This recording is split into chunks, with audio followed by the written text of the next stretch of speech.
Welcome to বিদঙ্ক.com। আমি সঙ্গীতা, তোমাদের ম্যাথসের teacher. চলো দেখা যাক কি প্রবলেম আছে সলভ করার জন্য।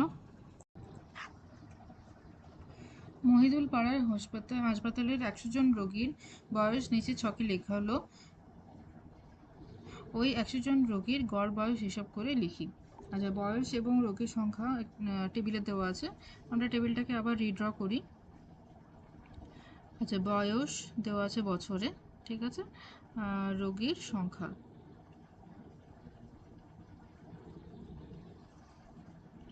ঠিক আছে। তো বয়স দেওয়া আছে, বয়সের রেঞ্জ দেওয়া আছে 10 থেকে 20, 20 থেকে 30, 30 থেকে 40, 40 থেকে 50, 50 থেকে 60, আর 60 থেকে 70।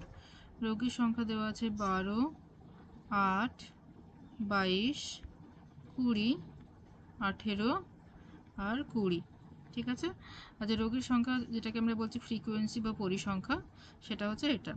এবারে আমরা শ্রেণী মধ্যক বের করব, ঠিক আছে। শ্রেণী মধ্যক মানে প্রত্যেকটা ক্লাসের যে ইন্টারমিডিয়েট ভ্যালু, সেই ভ্যালুগুলো আমরা বের করব, যেটা কিনা xi। ওকে। আচ্ছা, তো তাহলে সেটার জন্য আমাদেরকে আপার লিমিট আর লোয়ার লিমিট যোগ করে 2 দিয়ে ভাগ করতে হবে, ঠিক আছে। তাহলে প্রথম ক্ষেত্রে আসছে এটা 30/2 মানে 15, ঠিক আছে। তাহলে প্রথমটা পাচ্ছি আমরা 15। তারপরে 30 প্লাস 20 50, আর 2 25, ভাগ করলে 25, ঠিক আছে। তাহলে দেখো 10 10 পার্থক্য, পরেরটা হবে 35, তারপরেরটা 45, তারপরেরটা 55, অ্যান্ড তারপরেরটা এটা 65। ওকে। আচ্ছা, এবারে নেক্সট আমরা ডাইরেক্ট পদ্ধতিতে সলভ করছি। fi xi বের করি, ঠিক আছে। তাহলে আমাদেরকে 12-র সাথে 15 গুণ করতে হবে। তাহলে 12 ইন্টু 15 করলে হবে 180। তারপরে 25 ইন্টু 8 করলে হবে 200। দেন 35 ইন্টু 22 করলে হবে 770। তারপর 45 ইন্টু 20 করলে হবে 900। তারপরে 18 ইন্টু 55 করলে হবে 990। আর 20 ইন্টু 65 করলে হবে 1300, ঠিক আছে।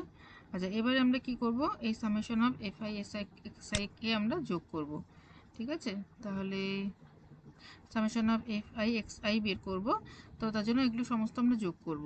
তো যোগ করতে গেলে 180 plus 200 plus 770 plus 900 plus 990 plus 1300।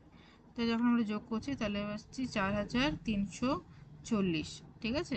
আর এদিকে আমরা বের করব সামেশন অফ fi, পরিসংখ্যার যোগফলটা বের করব। 12 আর 8 20 হবে, 20 আর 22 যোগ করলে হয় 42, 42 আর 20 যোগ করলে হবে 62, 62 আর 18 যোগ করলে হবে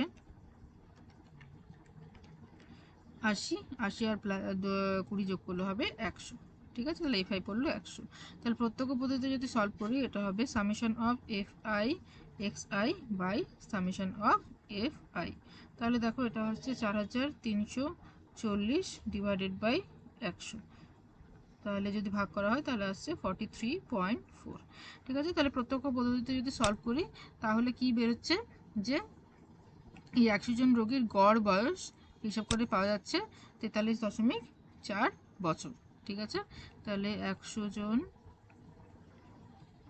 রোগীর